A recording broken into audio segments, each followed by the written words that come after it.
Hi friends, ഇന്ന് നമ്മൾ doctor BR. അംബേദ്കറിനെ കുറിച്ചാണ് പഠിക്കാൻ പോകുന്നത്. 1891 രത്നഗിരി ജില്ലയിലെ മൂവിൽ ജനിച്ച നേതാവാണ് ബി.ആർ. അംബേദ്കർ. ഇന്ത്യൻ ഭരണഘടനയുടെ ശില്പി എന്നറിയപ്പെടുന്നത് ബി.ആർ. അംബേദ്കർ. ആധുനിക മനു എന്നറിയപ്പെടുന്നത് ഡോക്ടർ ബി.ആർ. അംബേദ്കർ. ബി.ആർ. അംബേദ്കറുടെ യഥാർത്ഥ നാമം ഭീമറാവു അംബവദേക്കർ. അംബേദ്കറുടെ പ്രവർത്തനങ്ങളിലൂടെ ഇന്ത്യ മുഴുവൻ ശ്രദ്ധിക്കപ്പെട്ട ജാതിയാണ് മഹർ. മഹർ പ്രസ്ഥാനത്തിന്റെ സ്ഥാപകൻ ബി.ആർ. അംബേദ്കർ. സ്വതന്ത്ര ഇന്ത്യയുടെ ആദ്യ നിയമമന്ത്രി ബി.ആർ. അംബേദ്കർ.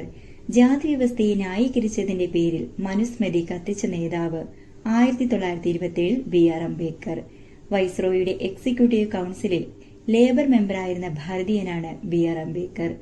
1924 അംബേദ്കർ ആരംഭിച്ച സംഘടന ബഹിഷ്കൃത ഹിതകാരിണി സഭ. 1936 അംബേദ്കർ ആരംഭിച്ച സംഘടന ഇൻഡിപെൻഡന്റ് ലേബർ പാർട്ടി. 1942 അംബേദ്കർ ആരംഭിച്ച സംഘടന all India scheduled caste federation. Ambedkar people's education society രൂപീകരിച്ച വർഷം 1945. ഡിപ്രസ്ഡ് ക്ലാസ് എഡ്യൂക്കേഷൻ സൊസൈറ്റി സ്ഥാപിച്ചത് ബി.ആർ. അംബേദ്കർ.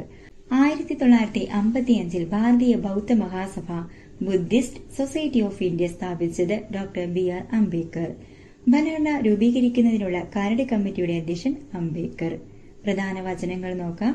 ഇന്നലെ വരെ ഇന്ത്യയുടെ കുറ്റങ്ങൾക്കും കുറവുകൾക്കും നമുക്ക് പഴി പറയാൻ ബ്രിട്ടീഷുകാരുണ്ടായിരുന്നു.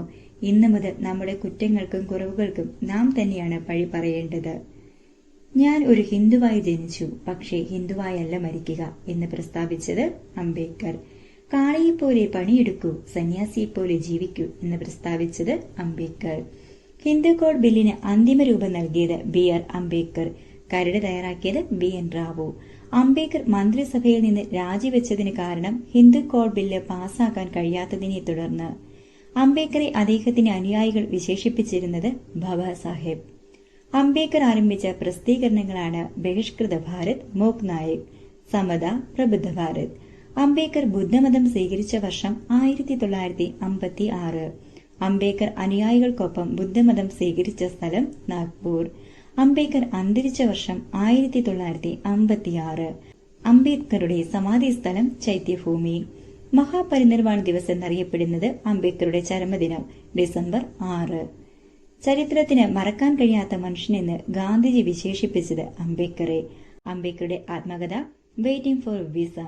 ഡോക്ടർ ബാബാ സാഹിബ് അംബേദ്കർ എന്ന സിനിമ സംവിധാനം ചെയ്തത് ജബ്ബാർ പട്ടേൽ. 2000. സിനിമയിൽ അംബേദ്കറിന്റെ വേഷം അഭിനയിച്ചത് മമ്മൂട്ടി. അംബേദ്കറുടെ പ്രധാന കൃതികൾ നോക്കാം. The untouchables, the Buddha or Karl Marx, Buddha and his Dhamma, who were Shudras, the problems of rupee, annihilation of caste, Pakistan or partition of India, what Congress and Gandhi have done to untouchables. അംബേദ്കറുടെ 125 ജന്മവാർഷികവുമായി ബന്ധപ്പെട്ട് RBI 10 രൂപയുടെയും 125 രൂപയുടെയും നാണയങ്ങൾ പുറത്തിറക്കിയത് 2015 ഡിസംബർ 6.